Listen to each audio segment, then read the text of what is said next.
saudara-saudari yang baru pertama kali mengikuti ibadah di GKI Pemanukan. Jika Bapak Ibu saudara-saudari memerlukan informasi dan pelayanan, Bapak Ibu saudara-saudari silakan menghubungi Majelis Jemaat Penatua Jimmy Situmorang.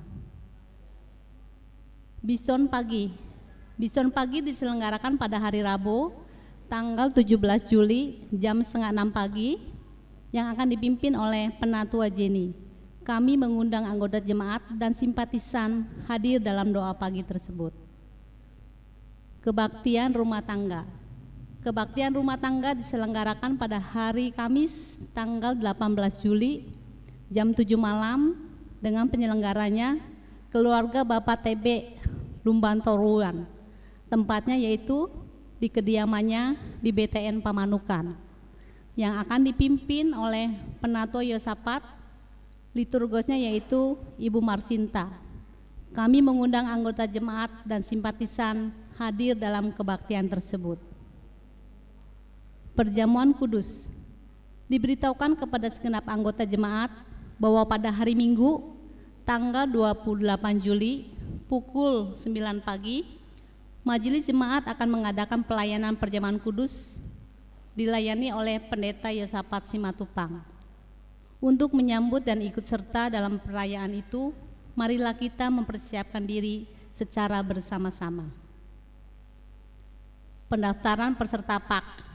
Diberitahukan kepada segenap anggota jemaat dan simpatisan telah dibuka pendaftaran peserta pendidikan Abang Kristen bagi siswa atau siswi SMP dan SMA untuk tahun ajaran baru 2024 sampai 2025.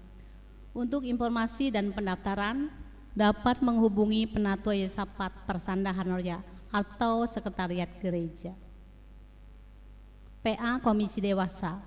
Pemahaman Alkitab Komisi Dewasa akan diadakan pada hari Selasa tanggal 16 Juli jam 7 malam yang bertempat di gereja dan akan dilayani oleh Penatua Yosafat. Kami mengundang anggota jemaat dan simpatisan hadir dalam pemahaman Alkitab tersebut. PMKB ke-74. Majelis Jemaat akan menghadiri PMKB ke-74 yang akan dilaksanakan di GKI Guntur pada hari Sabtu tanggal 20 Juli. Utusan dari Jemaat GKI Pamanukan yang akan berangkat adalah 1. Penatua Heni Huda Barat, bidang Kespel. 2. Penatua Jimmy Situmorang, bidang persekutuan. 3. Penatua Kristianto, bidang pembinaan. 4. Penatua Jenny, bidang sarpen. 5. Penatua Jaruma Sialagan, P3. Segenap anggota dan jemaat dan simpatisan mendukung dalam doa.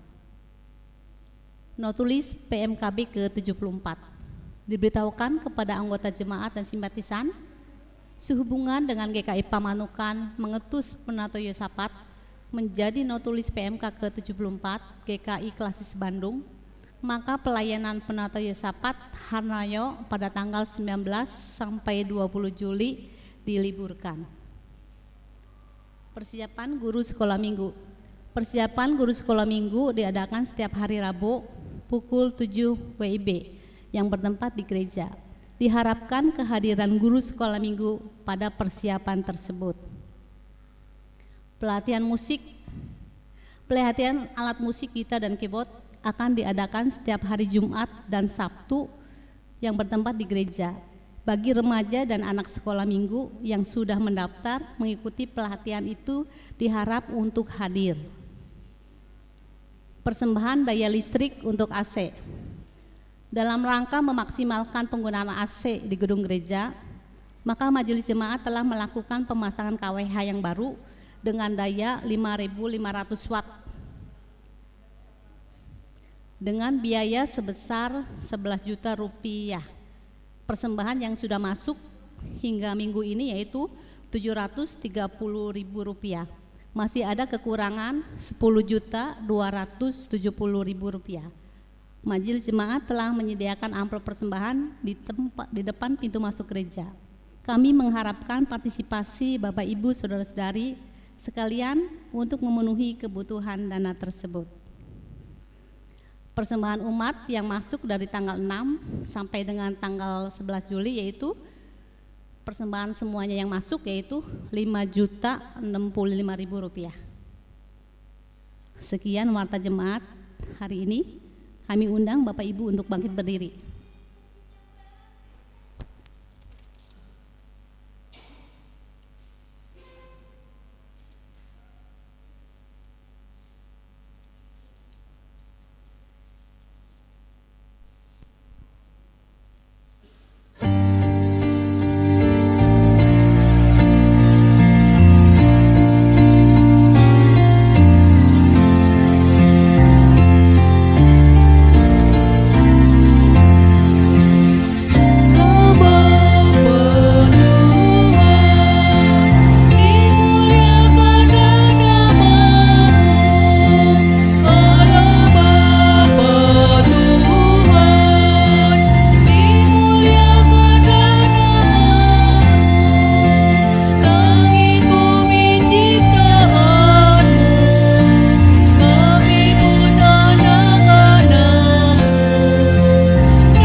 Kebaktian kita berlangsung di dalam nama Bapa, Anak, dan Roh Kudus.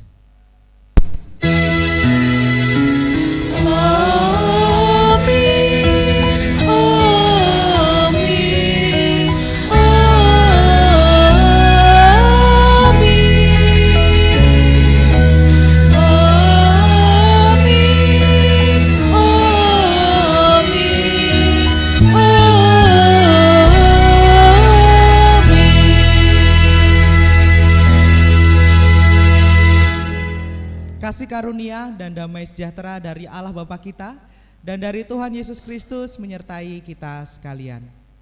Dan beserta saudara.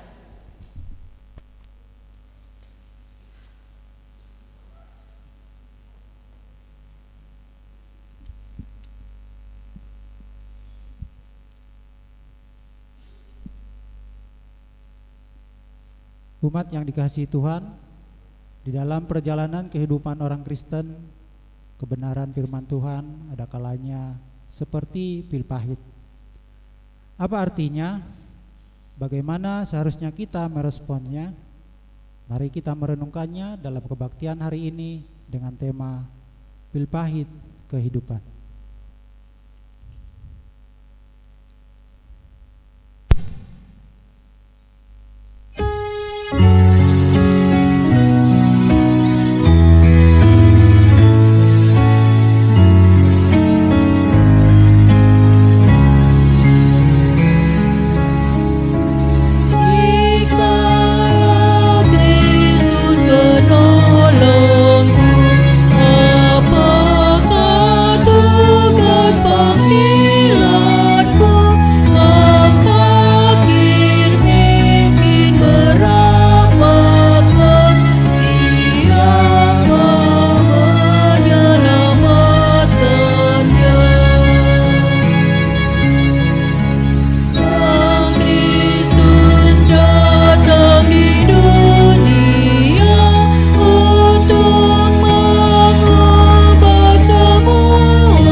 dosa.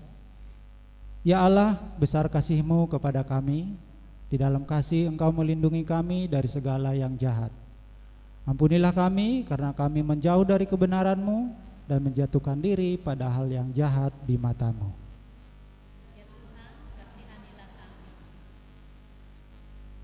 Ya Allah, Engkau mengetahui semua yang ada dalam hati, pikiran, dan semua yang kami lakukan.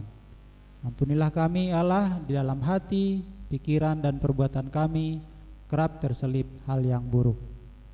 Ya Tuhan, kasihanilah kami.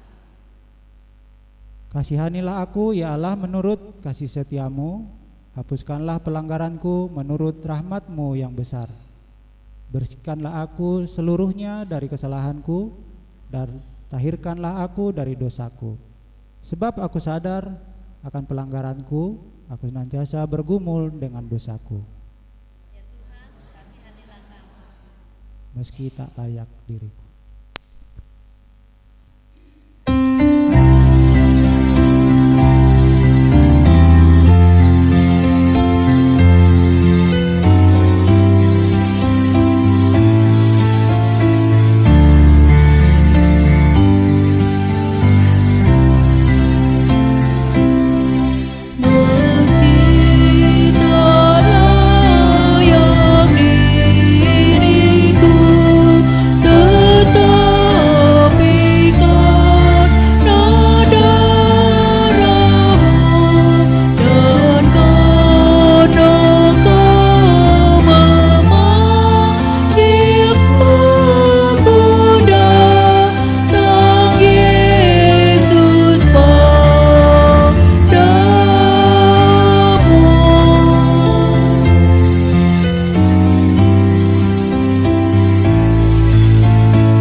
Diundang bangkit berdiri.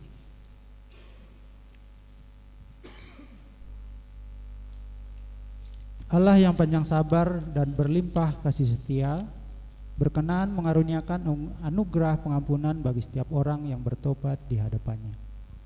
Sebagaimana dinyatakan dalam Ratapan 3 ayat 22 sampai 23. Tak berkesudahan kasih setia Tuhan, tak habis-habisnya rahmat-Nya, selalu baru tiap pagi, besar kesetiaan-Mu. Demikianlah berita anugerah dari Tuhan. Syukur pada Allah. Damai Tuhan beserta kita.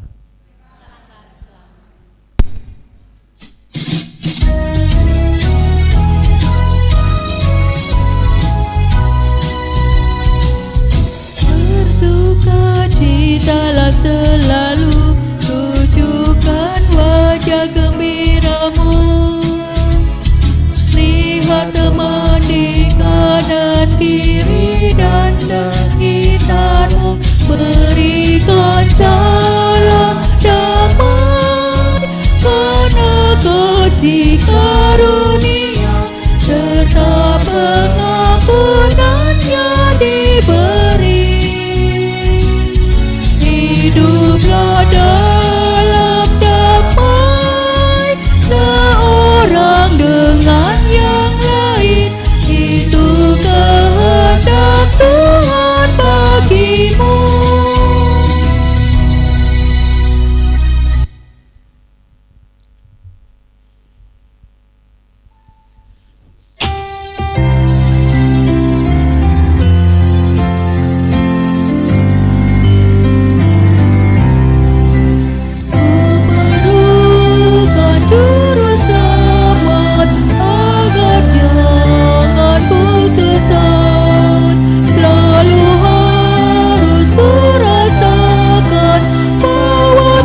Sebelum kita membaca dan merenungkan sabda firman Tuhan, mari kita bersama-sama mohon pertolongan Roh Kudus. Mari kita berdoa. Tuhan, kami sungguh berbahagia, kami bersyukur, kami bersuka cita karena kemurahan dan kebaikan Tuhan saja. Sepanjang hari kami dapat melewati berbagai dinamika kehidupan.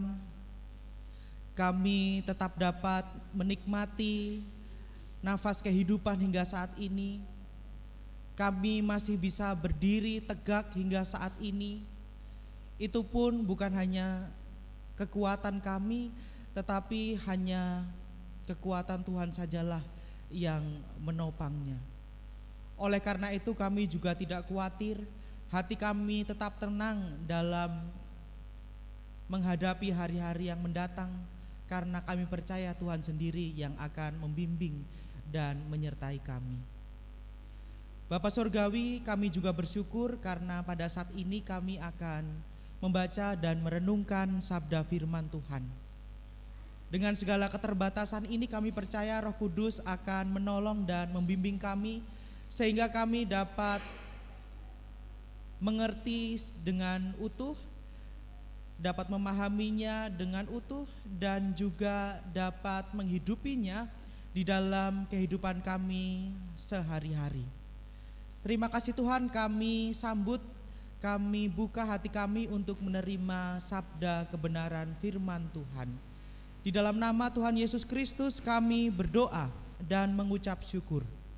Amin.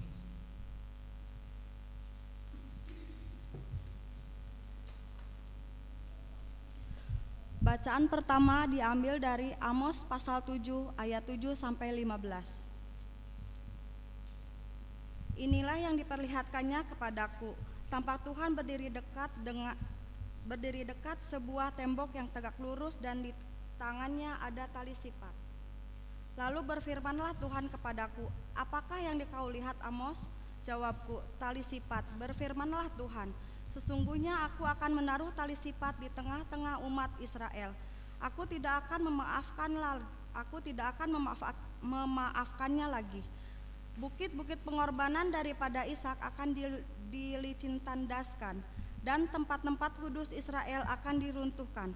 Dan aku akan bangkit melawan keluarga Yerobeam dengan pedang. Lalu Amazia, imam di Betel, menyuruh orang menghadap Yerobeam, raja Israel, dengan pesan, Amos telah mengadakan persepakatan melawan tuanku di tengah-tengah kaum Israel.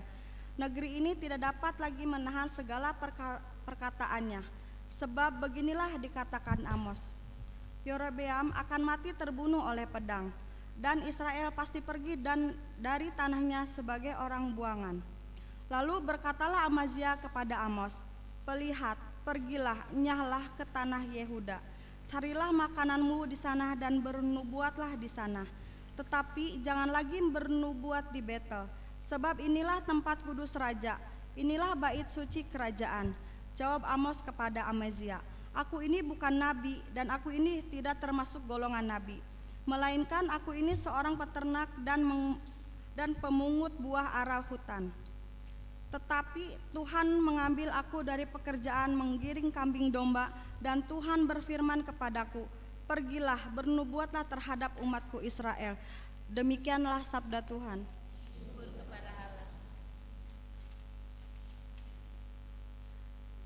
Marilah kita menanggapi bacaan tadi dengan menyanyikan Mazmur 85 ayat 8 hingga 13 secara berbalasan. Kesalahan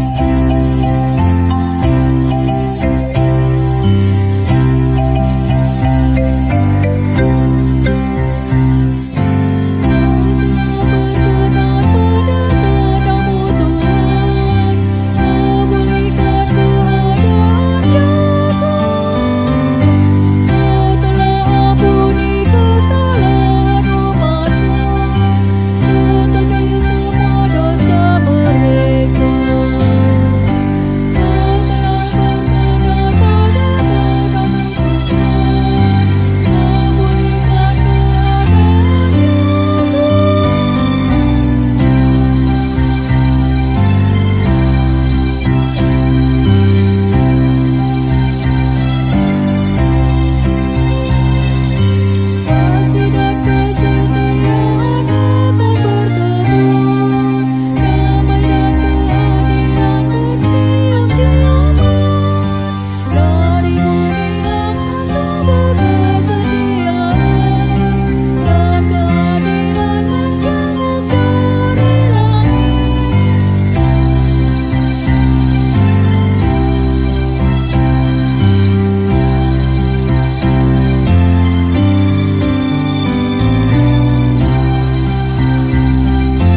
Bacaan kedua diambil dari surat Efesus 1 ayat 3 sampai 14.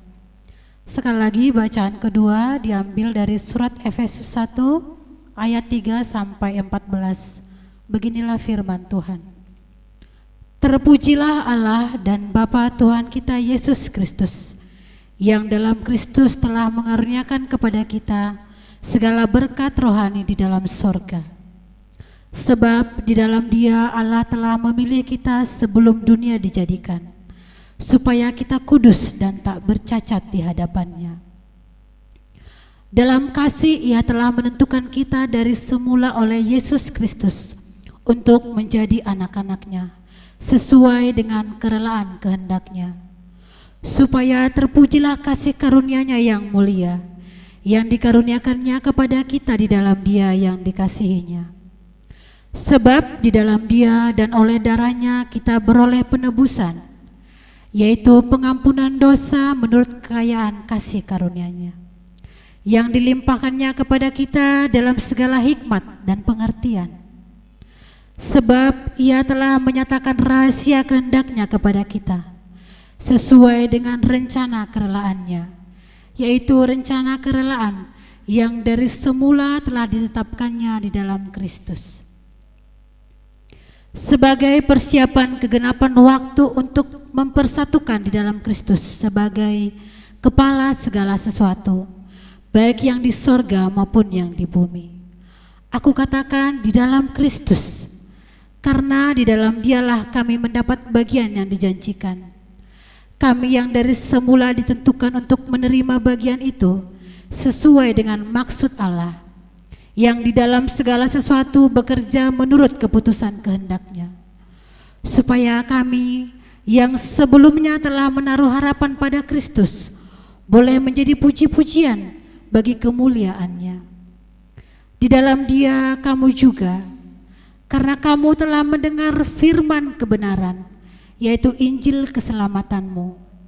Di dalam Dia kamu juga, ketika kamu percaya, dimeteraikan dengan Roh Kudus yang dijanjikannya itu. Dan Roh Kudus itu adalah jaminan bagian kita sampai kita memperoleh seluruhnya, yaitu penebusan yang menjadikan kita milik Allah untuk memuji kemuliaan-Nya. Demikianlah sabda Tuhan. Bacaan Injil Yesus Kristus diambil dari Injil menurut Markus pasal yang ke-6 ayat 14 sampai 29. Markus pasal 6 ayat 14 sampai 29.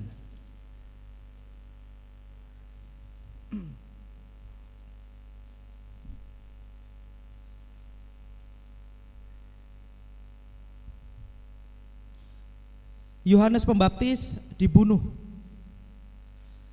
Raja Herodes juga mendengar tentang Yesus, sebab namanya sudah terkenal dan orang mengatakan Yohanes Pembaptis sudah bangkit dari antara orang mati, dan itulah sebabnya kuasa-kuasa itu bekerja di dalam Dia. Yang lain mengatakan Dia itu Elia, yang lain lagi mengatakan Dia itu seorang nabi sama seperti nabi-nabi yang dahulu. Waktu Herodes mendengar hal itu, ia berkata, "Bukan, Dia itu Yohanes yang sudah kupenggal kepalanya dan yang bangkit lagi." Sebab memang Herodeslah yang menyuruh orang menangkap Yohanes dan membelenggunya di penjara berhubung dengan peristiwa Herodias, istri Filipus saudaranya. Karena Herodes telah mengambilnya sebagai istri. Karena Yohanes pernah menegur Herodes, "Tidak halal engkau mengambil istri saudaramu." Karena itu Herodias menaruh dendam pada Yohanes dan bermaksud untuk membunuh dia, tetapi tidak dapat. Sebab Herodes segan akan Yohanes karena ia tahu bahwa Yohanes adalah orang yang benar dan suci, jadi ia melindunginya. Tetapi apabila ia mendengarkan Yohanes, hatinya selalu terombang-ambing, namun ia merasa senang juga mendengarkan dia. Akhirnya tiba juga kesempatan yang baik bagi Herodias, ketika Herodes pada hari ulang tahunnya mengadakan perjamuan untuk pembesar-pembesarnya, perwira-perwiranya, dan orang-orang terkemuka di Galilea. Pada waktu itu anak perempuan Herodias tampil lalu menari, dan ia menyukakan hati Herodes dan tamu-tamunya. Raja berkata kepada gadis itu, "Minta padaku apa saja yang kau ingini, maka akan kuberikan kepadamu." Lalu bersumpah kepadanya, "Apa saja yang kau minta akan kuberikan kepadamu, sekalipun setengah dari kerajaanku." Anak itu pergi dan menanyakan ibunya, "Apa yang harus kuminta?" Jawabnya, "Kepala Yohanes Pembaptis." Maka cepat-cepat ia pergi kepada raja dan meminta, "Aku mau supaya sekarang juga engkau berikan kepadaku kepala Yohanes Pembaptis di sebuah talam." Lalu sangat sedihlah hati raja. Tetapi karena sumpahnya dan karena tamu-tamunya, ia tidak mau menolaknya. Raja segera menyuruh seorang pengawal dengan perintah supaya mengambil kepala Yohanes. Orang itu pergi dan memenggal kepala Yohanes di penjara. Ia membawa kepala itu di sebuah talam dan memberikannya kepada gadis itu, dan gadis itu memberikannya pula kepada ibunya. Ketika murid-murid Yohanes mendengar hal itu, mereka datang dan mengambil mayatnya lalu membaringkannya dalam kuburan. Demikianlah Injil Yesus Kristus. Bahagialah kita semua yang mendengarkan firman Tuhan dan yang memeliharanya. Haleluya.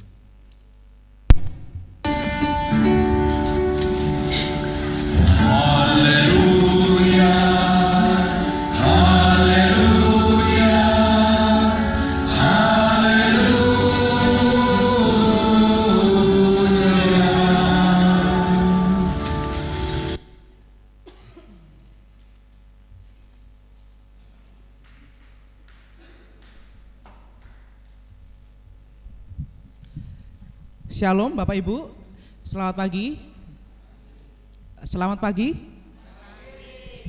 Yang selamat paginya atau ibunya atau bapaknya? Ya, selamat pagi. Selamat. Ya. Sekali lagi ya. Selamat pagi. Selamat. Ya, selamat. Selamat semuanya. Ya. Bapak Ibu, tema kita hari ini adalah pil pahit kebenaran, ya. Di dalam liturgi saya salah cetak itu, salah tulis pil pahit kehidupan, ya. Mungkin salah juga ya. Yang benar pil pahit kebenaran, ya. Bukan pil pahit kehidupan. Ya, itu salah saya tadi, salah ngetiknya ya. Nah, Bapak Ibu, berbicara tentang pil pahit, saya menduga kebanyakan kita itu akan berpikir tentang rumah sakit. Kalau enggak ya soal sakit penyakit, ya. Mengapa? Karena kalau kita sakit, ya, kita pergi ke dokter, diberi obat, ya, biasanya dikasihnya pil, ya. Tablet begitu, atau ada juga pil, tablet, atau mungkin sirup, ya. Bisa juga dikasih pil, dan kebanyakan rasanya ya pahit, ya, rasanya pahit. Kenapa pil rasanya pahit?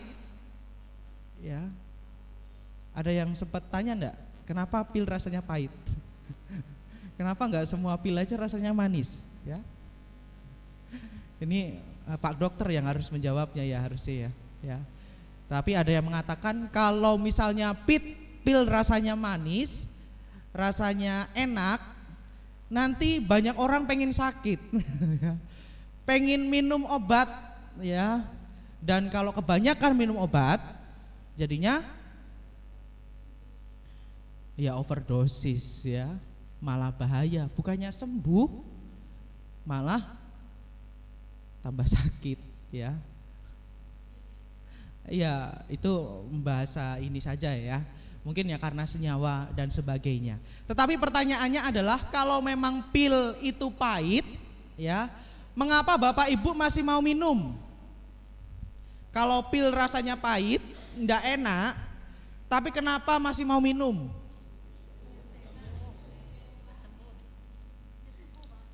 Ya karena pengen sembuh, ya. Punya harapan, ya, sepahit apapun, tidak seenak apapun obatnya, pilnya, tetapi kalau kita memperkuat sudut pandang kita, walaupun pahit tapi aku pengen sembuh, ya diminum, ya. Nah, Bapak Ibu, di dalam perjalanan kehidupan kita, kebenaran kehendak Allah atau firman Allah ini kadang juga terasa seperti pil pahit. Apalagi ketika kebenaran itu berbeda dengan apa yang kita yakini, atau kebenaran itu berbeda dengan kebenaran yang kita ingini, ya. Tuhan pengennya kayak gini, tapi manusia pengennya kebenarannya yang kayak gitu, ya. Kemungkinannya cuma ada dua. Kalau enggak Allah yang mengikuti kebenaran manusia, kalau enggak ya manusia yang mengikuti kebenaran Allah, ya. Tetapi kalau Allah yang mengikuti kebenaran manusia, permasalahannya adalah kebenaran manusia itu terkadang relatif, ya, subjektif, ya. Kebenaran bagi beberapa orang bisa berbeda-beda. Bagi saya, bagi beberapa penatua, bagi Bapak Ibu, kebenarannya standarnya berbeda-beda. Tergantung apa? Tergantung kepentingannya apa, ya, tujuannya apa, ya. Dan akan terasa sulit kalau misalnya memiliki kebenaran yang berbeda-beda itu. Jadi seharusnya bukan manusia, Allah yang mengikuti kebenaran manusia, tetapi harusnya manusialah yang mengikuti kebenaran kehendak Allah, ya. Tapi justru kadang sebagai manusia kita lebih ingin kebenaran kita yang diikuti, ya. Karena tentu dengan berbagai kepentingan, berbagai tujuan itu, ya. Salah satunya adalah beberapa orang yang dapat kita lihat di dalam bacaan kita hari ini, yaitu Herodias dan Herodes yang pada saat itu ditegur oleh Yohanes Pembaptis, ya. Faktanya memang cukup sederhana, ya. Herodes yang disebut juga dengan Herodes Antipas ini mempunyai saudara laki-laki, ya, namanya Herodes juga. Tetapi beberapa Injil, termasuk Injil kita hari ini, menyebutnya Filipus, mungkin namanya Herodes Filipus, ya. Dia adalah seorang yang kaya, ya, tetapi tidak mempunyai wilayah kerajaan seperti Raja Herodes. Dan dalam sumber-sumber pertama di kisah ini, begitu ya, pada waktu itu yang mencatat kisah ini juga di luar Injil ini mengatakan bahwa pada suatu hari ketika Herodes Antipas ini mengunjungi saudaranya Herodes Filipus di Roma, ternyata Herodes Antipas ini menggoda istri saudaranya, ya. Mungkin bahasa sekarang adik iparnya. Nah, seperti film-film yang baru viral sekarang, ya. Ipar adalah maut, gitu ya. Lah dari situlah mulai terjadi drama-drama kemautan itu, ya. Ternyata Herodes Antipas ini kepincut, gitu ya, dengan adik iparnya dan membujuknya agar meninggalkan suaminya, ya udah ikut jadi istriku aja. Tapi permasalahannya Herodes Antipas juga udah punya istri, makanya ya harus disingkirin dulu, diceraikan dulu, baru bisa menikah dengan adik iparnya. Kalau jadi film FTV juga menarik juga ini, kayaknya banyak penontonnya juga. Soal-soal seperti ini ya. Jadi sebenarnya Raja Herodes Antipas ini sudah melanggar 2 hukum Yahudi. Yang pertama, dia menceraikan istrinya sendiri tanpa alasan, dan yang kedua adalah ia mengawini iparnya, ya. Hal ini melanggar apa yang tertulis dalam kitab Imamat 18 dan Imamat 20 ayat 21. Bila seorang laki-laki mengambil istri saudaranya, itu suatu kecemaran karena ia melanggar hak saudaranya laki-laki dan mereka akan tidak beranak. Dasar inilah yang dipakai oleh Yohanes Pembaptis untuk menegur penguasa pada saat itu. Jadi dasarnya jelas, ya. Tegurannya itu bukan karena sentimen kepada Raja Herodes, kepada penguasa, tetapi memang ada kesalahan yang diperbuat. Dan Yohanes Pembaptis mempunyai kewajiban untuk itu, mempunyai tanggung jawab untuk itu, untuk menegur mereka yang bersalah, gitu ya. Dan apa yang dilakukan oleh Yohanes Pembaptis ini menjadi sebuah refleksi akan Allah yang adil, ya. Allah yang mengasihi setiap orang, ya. Kita percaya, ya, Allah sungguh mengasihi, memberkati setiap orang yang mengasihi Dia, yang benar di hadapan Tuhan. Tetapi Allah juga akan menegur, ya, setiap orang atau umatnya, siapapun itu, ya, penguasa, orang biasa, awam atau rohaniawan, orang kaya atau orang miskin, berpendidikan atau tidak berpendidikan, ya. Mereka yang jalannya sudah jalan atau serong, ya akan diluruskan kembali supaya kehidupannya lurus, ya, seperti apa yang Tuhan kehendaki. Itulah yang sebenarnya disampaikan oleh Amos di dalam bacaan tadi, ya. Ia melihat gambaran penglihatan, yaitu tali sipat, ya. Dan tali sipat ini adalah tali yang biasa dipakai oleh tukang bangunan. Boleh di next teman-teman di belakang supaya kita bisa lihat gambarnya lebih jelas, ada gambarannya. Ya, ini, ya, kira-kira ilustrasinya seperti ini, ya. Kira-kira fungsinya apa ya tali sifatnya ini? Supaya lurus, ya, biar tahu mana yang belok, mana yang enggak sama, yang enggak rata. Fungsi tali sifatnya itu untuk meluruskan, ya, biar lurus, ya. Artinya bahwa tujuannya nubuatan dari Amos ini adalah untuk meluruskan sikap atau orang Israel yang mulai serong sana sini, begitu ya, biar hidupnya lurus, ya. Dan yang menarik adalah yang diutus untuk menegur itu Amos yang tadi kita lihat, dia bukan nabi, bukan golongan nabi, melainkan seorang peternak, pemungut buah ara hutan. Tetapi Tuhan yang mengambil aku dari pekerjaan menggiring domba dan diutus untuk menegur penguasa pada saat itu, ya. Hal ini ingin membuat kita berefleksi bahwa Tuhan itu bisa mengutus setiap orang yang bukan selalu orang hebat, orang besar, untuk menegur kesalahan umatnya, menegur kesalahan seseorang, ya.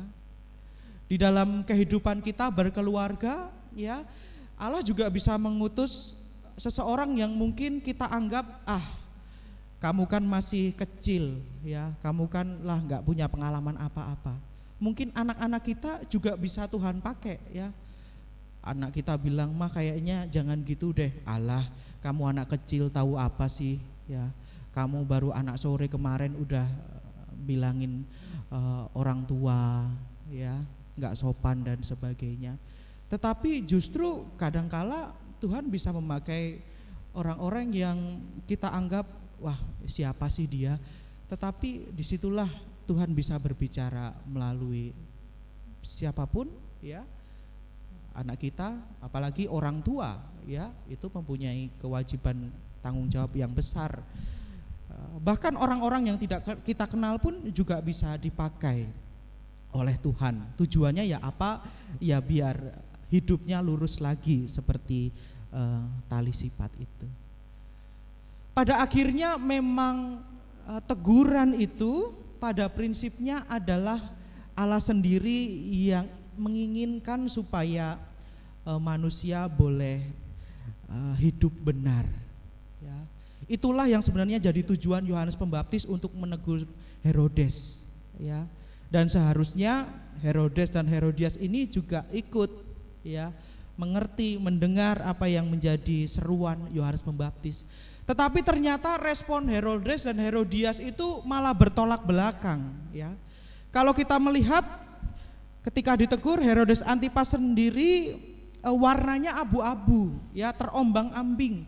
Di satu sisi ada dendamnya karena ditegur, ya, oleh orang yang bukan penguasa, bukan seorang penasehat, ya, orang biasa. Ada dendamnya, ada nggak terimanya, tetapi di satu sisi masih ada segannya karena dia tahu Yohanes Pembaptis itu orang yang suci dan benar. Jadi masih ada keyakinan ada benernya juga nih. Ibaratnya minum obat, ya ada pahitnya, cuman yakin kayaknya ada benernya juga. Ya, jadi posisinya abu-abu. Tetapi sangat berbeda jika dibandingkan dengan istrinya Herodias, ya. Pada saat Herodias punya waktu yang tepat ketika Herodes suaminya itu mengadakan perjamuan untuk ulang tahunnya, memanggil para pembesar dan sebagainya. Ketika itu dia meminta anaknya buat menari, Herodes bersumpah, apapun yang engkau minta akan kuberikan. Dan ketika datang ke ibunya, Bu, apa yang nanti aku minta, ya? Kepala Yohanes Pembaptis, ya. Dari sikap Herodias itu kita bisa melihat bahwa Herodias ini jelas menutup diri pada kebenaran dan teguran yang disampaikan oleh Yohanes Pembaptis. Mungkin kalau pakai kata sekarang, anak sekarang itu akan mengatakan Herodias ini menjadi si paling benar, ya. Alih-alih berterima kasih kepada Yohanes Pembaptis telah menegur, mau meluruskan, Herodias justru menjadi seorang yang pendendam, yang menyimpan kemarahannya dan menantikan waktu kapan saya bisa membalaskan dendam saya kepada Yohanes Pembaptis yang telah menegur saya. Bahkan yang lebih buruk daripada itu, Herodias ini menggunakan istrinya, menggunakan anaknya supaya tujuan dendamnya itu bisa tercapai, ya. Ia tidak lagi menghiraukan nama baik anaknya, ya. Yang penting dendam saya itu bisa terbalaskan.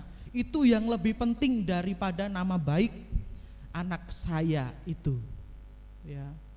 Ya memang kalau udah dendam apapun akan dilakukan, yang penting puas, gitu ya. Dan mirip juga Herodias juga seperti itu. Bapak Ibu yang terkasih di dalam Tuhan, kisah Injil hari ini sebenarnya mengingatkan kita akan sebuah prinsip yang dasar, yaitu mengajak kita untuk hidup benar. Bukan merasa benar, apalagi menjadi si paling benar, ya. Kisah Herodias ini justru mengajak kita bahwa seseorang yang sudah merasa benar atau menjadi si paling benar justru menjadi seseorang yang paling tidak benar, ya. Mengapa? Ya karena berpotensi untuk menutup diri pada kebenaran yang lain. Selain itu juga bisa menyalahkan, bahkan melukai orang lain yang berbeda karena dianggap kamu sudah tidak benar, saya yang benar, gitu ya. Ada pemikiran dikotomi, saya benar, kamu salah, ya.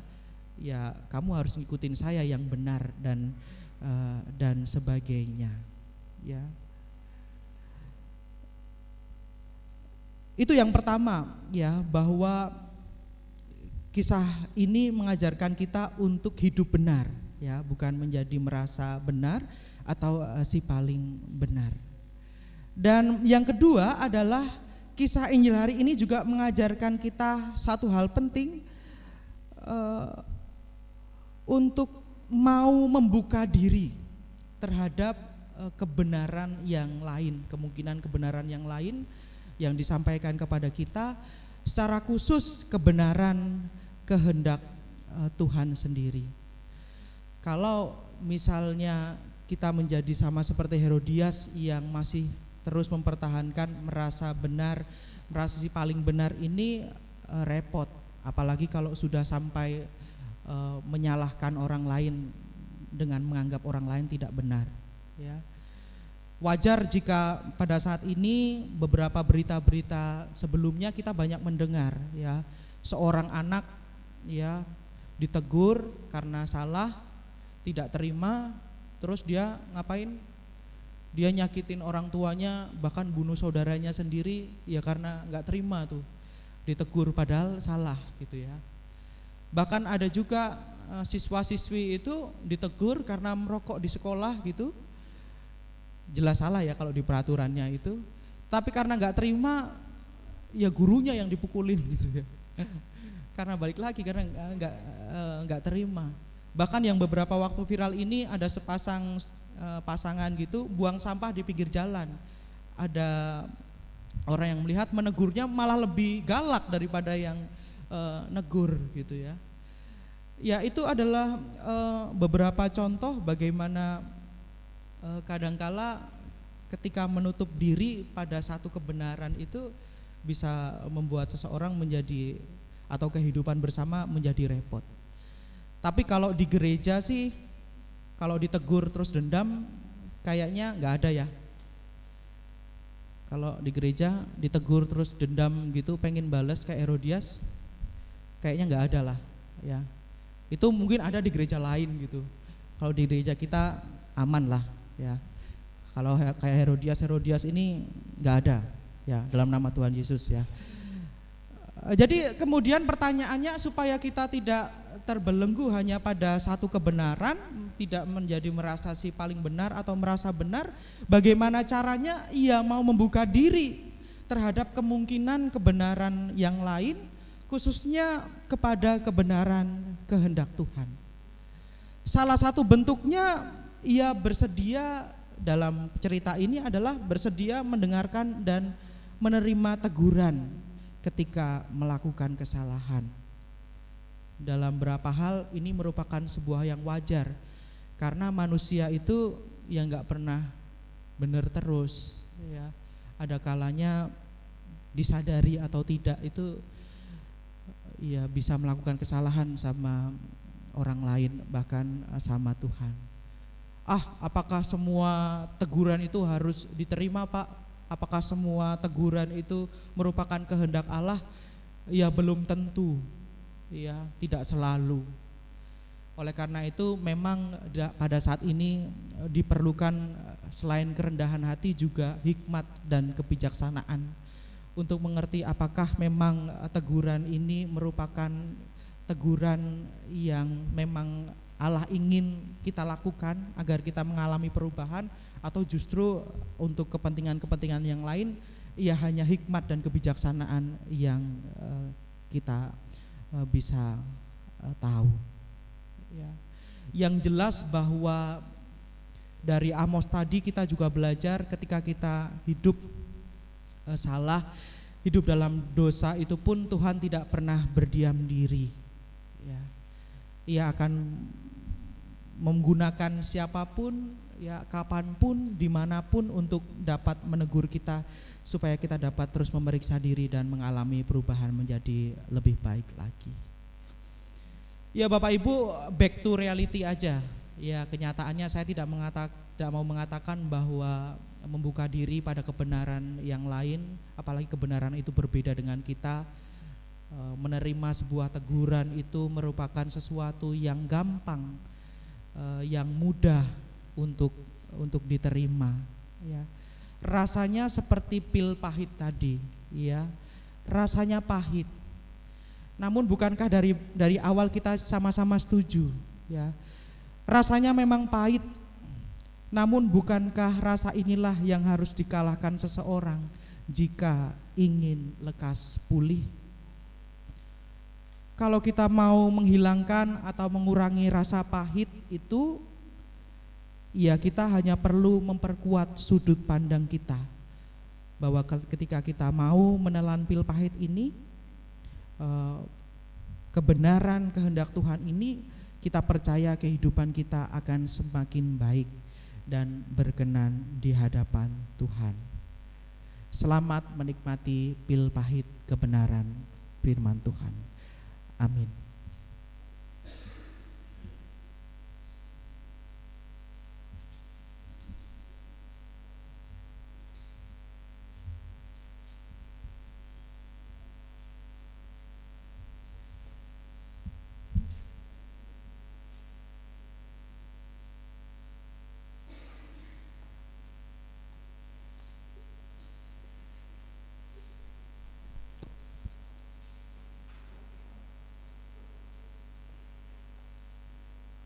Marilah bersama dengan gereja ekumenis sambil mengulang janji baptis kita mengucapkan pengakuan iman rasuli demikian. Aku percaya kepada Allah Bapa yang Maha Kuasa, Khalik langit dan bumi, dan kepada Yesus Kristus anaknya yang tunggal Tuhan kita, yang dikandung daripada Roh Kudus, lahir dari anak darah Maria, yang menderita sengsara di bawah pemerintahan Pontius Pilatus, disalibkan, mati dan dikuburkan, turun ke dalam kerajaan maut. Pada hari yang ketiga, bangkit pula dari antara orang mati, naik ke sorga, duduk di sebelah kanan Bapa yang Maha Kuasa, dan dari sana ia akan datang untuk menghakimi orang yang hidup dan yang mati. Aku percaya kepada Roh Kudus, gereja yang kudus dan am, persekutuan orang kudus, pengampunan dosa, kebangkitan orang mati, dan hidup yang kekal. Amin.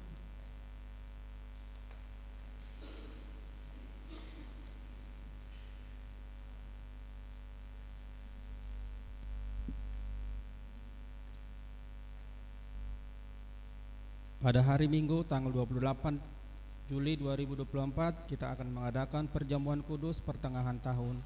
Untuk menyambut itu dan ikut serta dalam pelayanan itu, marilah kita mempersiapkan diri bersama-sama. Pada malam perjamuan terakhir, Kristus menghendaki kita merayakan perjamuan kudus untuk mengenangnya. Mengenang Kristus berarti mengalami kehadirannya seperti murid-muridnya yang dahulu mengalami kehadiran bersama mereka. Mengenang Kristus berarti menyadari pribadi seluruh kehidupan Kristus yang diberikannya kepada keselamatan dunia. Ia lahir, melayani, menderita, sengsara, mati, dibangkitkan dan dimuliakan di surga. Marilah kita merenungkannya. Saudara-saudara, apakah saudara benar-benar rindu untuk berjumpa secara pribadi dengan Kristus, untuk mengalami kasih, kuasa dan kebenarannya yang membaharui hidup saudara? Apakah saudara menghayati bahwa seluruh kehidupan dan karya Kristus, yaitu kelahirannya, pelayanannya, penderitaannya, kematiannya, kebangkitannya, kenaikannya ke surga sampai kedatangannya kembali, terkait erat dengan kehidupan saudara? Pada perjamuan malam terakhir ketika Kristus memecah roti dan mengangkat cawan, ia membagikan tubuh dan darahnya sendiri kepada murid-muridnya. Menerima tubuh dan darahnya berarti mempersatukan dengan Kristus sehingga ia menjadi kepala dan bukan tubuhnya. Menerima tubuh dan darahnya berarti menjadi kepala, dipersatukan dengan semua orang yang menerimanya, juga menjadi satu tubuh dalam roh. Marilah kita merenungkannya. Apakah saudara menghayati bahwa Kristus adalah kepala seluruh kehidupan saudara dalam hidup berjemaat dan bermasyarakat, dalam keluarga dan pekerjaan saudara? Apakah saudara menghayati bahwa saudara adalah anggota tubuh Kristus yang saling mengasihi seorang terhadap yang lain? Ketika kita bersatu dengan Kristus, roti kehidupan dipecah-pecahkan bagi dunia ini. Kita pun dipersatukan dalam kematian dan kebangkitan Kristus. Dipersatukan dengan Kristus berarti diutus untuk mengosongkan dan menyangkal diri, memikul salib dan mengikut Kristus. Dipersatukan dengan Kristus berarti diutus untuk memberi hidup kita demi keselamatan dunia. Marilah kita merenungkannya. Apakah dalam persekutuan Kristus saudara mau berkorban dan menjadi berkat bagi sesama saudara? Apakah saudara menyadari bahwa sebagai anggota tubuh Kristus di tengah dunia, saudara menjadi mata dan telinga bagi Kristus yang melihat dan mendengar, serta peduli terhadap kebutuhan dan masalah sesama saudara? Sudahkah saudara menjadi mulut bagi Kristus yang menyuarakan kebenaran dan keadilan dalam lingkungan saudara? Sudahkah saudara menjadi tangan bagi Kristus yang berkarya memperjuangkan damai sejahtera di muka bumi? Kiranya Roh Kudus menolong kita semua dalam mempersiapkan diri untuk merayakan perjamuan kudus pertengahan tahun pada tanggal 28 Juli 2024 mendatang di kebaktian umum pukul 9 pagi yang akan dilaksanakan secara onsite di GKI Pamanukan.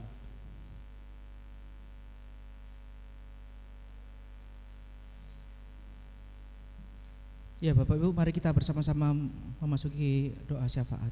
Mari kita berdoa.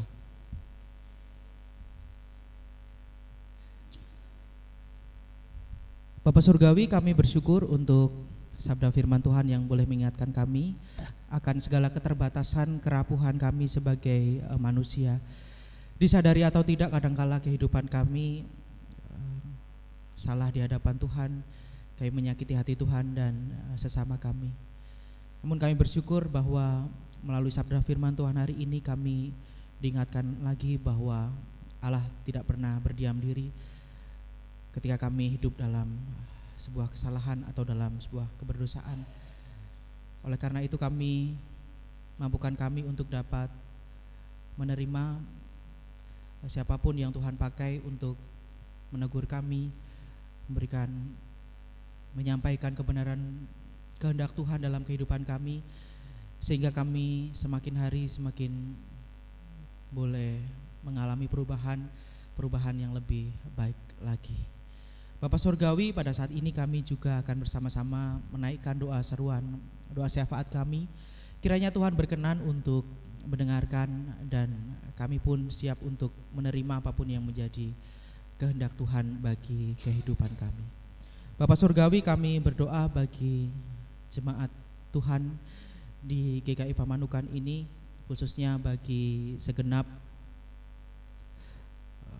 badan pelayanan majelis jemaat yang Tuhan utus untuk secara khusus melayani jemaat Tuhan di tempat ini.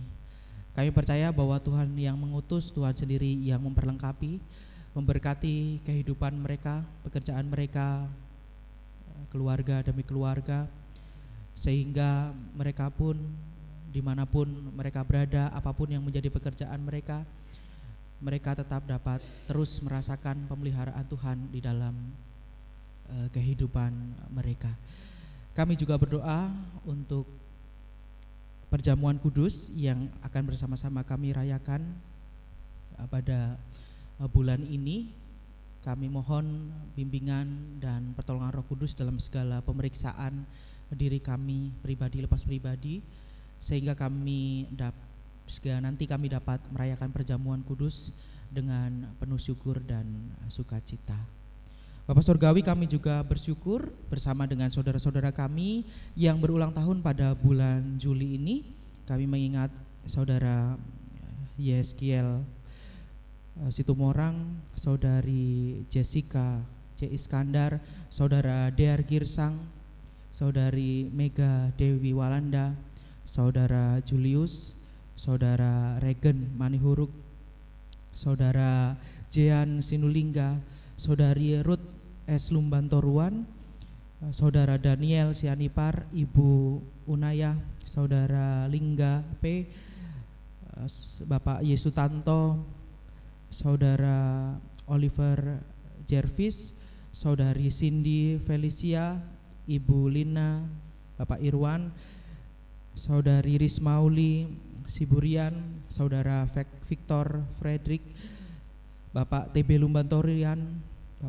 Lumbantoruan, Saudara Herie, Bapak Acuan, Saudari Christine J. Iskandar, Saudari Gracia Siburian, Ibu Melfarida Simbolon, Saudari Sephora, Ibu Jenny, Saudara Nathanael, Ibu Yuliana Puspasari, Bapak Irwan Trandi, Ibu Eva Carolina, Saudari Renata Siburian, Bapak Subianto, Saudari Jacqueline B.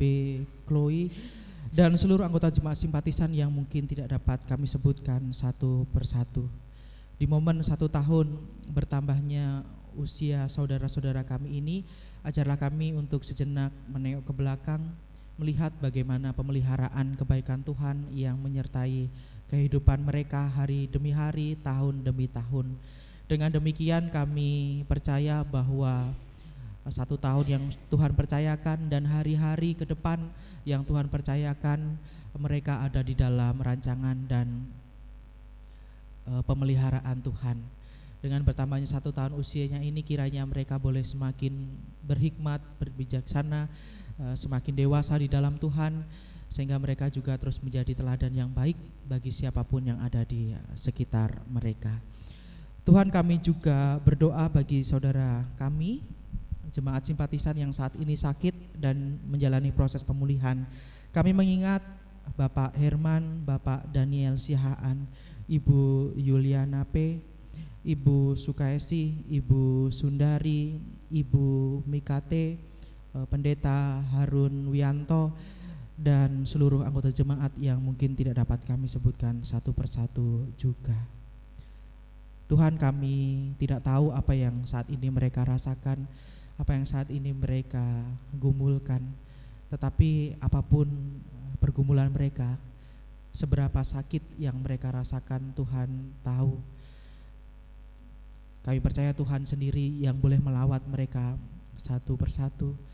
Tuhan memberkati segala sesuatu yang mereka upayakan demi proses pemulihan ini, baik melalui obat-obatan, minuman, segala istirahat, dan juga keluarga yang penuh kasih untuk mendampinginya. Terima kasih Tuhan, kami sungguh rindu untuk boleh berjumpa dengan saudara-saudara kami ini dengan kondisi yang sudah semakin pulih. Bapak Surgawi, kami juga turut berduka bersama dengan keluarga Bapak Pendeta Harun Wianto, di mana beberapa waktu yang lalu keluarga kehilangan beberapa anggota keluarganya karena kecelakaan di Sumedang. Tuhan, kami tidak tahu apa yang terjadi, tetapi yang kami percaya bahwa segala hal yang boleh terjadi di dalam kehidupan kami itu semua merupakan bagian dari rencana Tuhan yang boleh dialami oleh kami semuanya. Tentu ada rasa kehilangan, rasa duka di dalamnya, tetapi kami percaya di saat yang sama Tuhan boleh memberikan penghiburan, baik melalui keluarga, sahabat dan sanak saudara yang boleh hadir untuk menguatkan dan memberi support kepada mereka.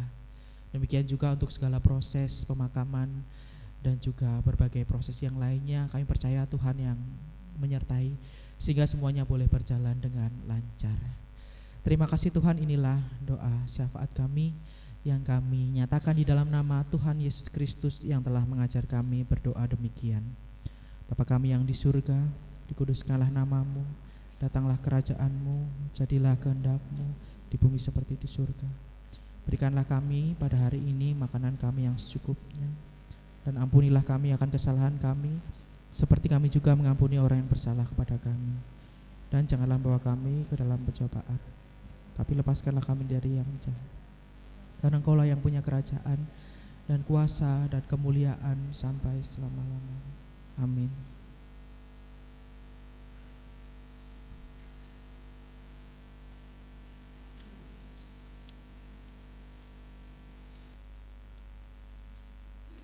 Bahwasannya Tuhan itu baik. Ia mengubah kehidupan kita dan memberi berkat untuk kehidupan kita. Untuk itu, marilah datang kepadanya dengan memberikan persembahan syukur kepada Tuhan sambil mengingat akan firman-Nya dari 2 Korintus 9 ayat 8. Dan Allah sanggup melimpahkan segala kasih karunia kepada kamu, supaya kamu senantiasa berkecukupan di dalam segala sesuatu, dan malah berkelebihan di dalam berbagai kebajikan.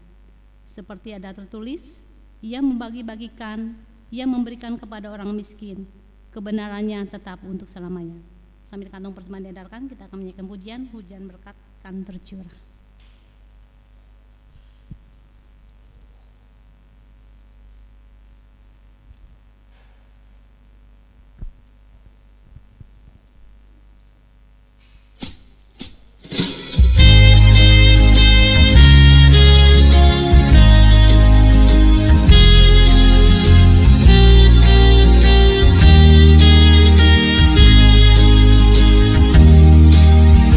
Hujan berkat kan tercurah, itulah janji kudus, hidup kekal dari surga, tak diberi padamu. Hujan berkat-Mu, itu yang kami perlu. Sudah menetes berkat-Mu, biar tercurah penuh.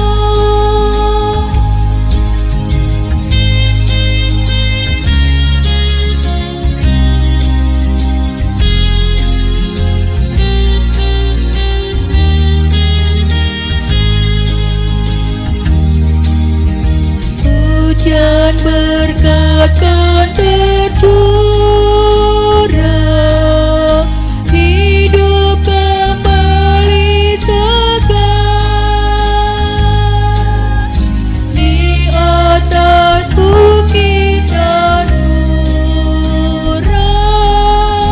bunyi derai terdengar. Hujan berkat-Mu, itu yang kami perlu.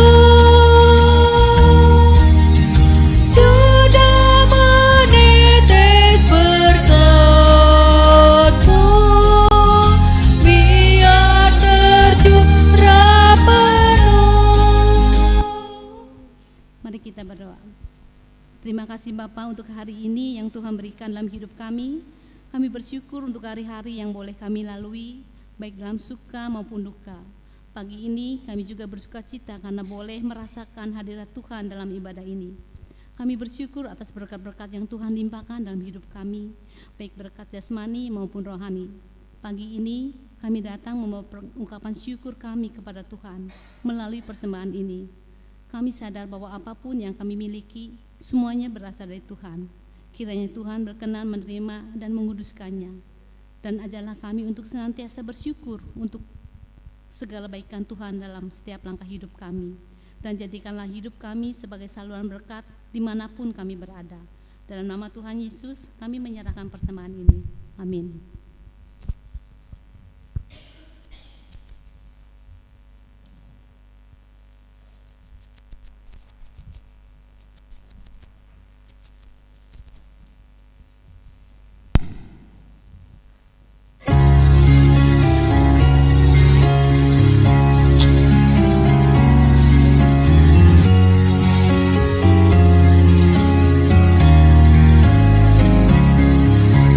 Oh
Saudara, mari kita mengarahkan hati kita kepada Tuhan. Kami Jadilah saksi Kristus, syukur pada Allah, terpujilah Tuhan. kini dan selamanya. Tuhan memberkati kita dan melindungi kita. Tuhan menyinari kita dengan wajah-Nya dan memberi kita semuanya kasih karunia. Tuhan juga menghadapkan wajah-Nya kepada kita dan memberi kita semuanya damai sejahtera. Haleluya.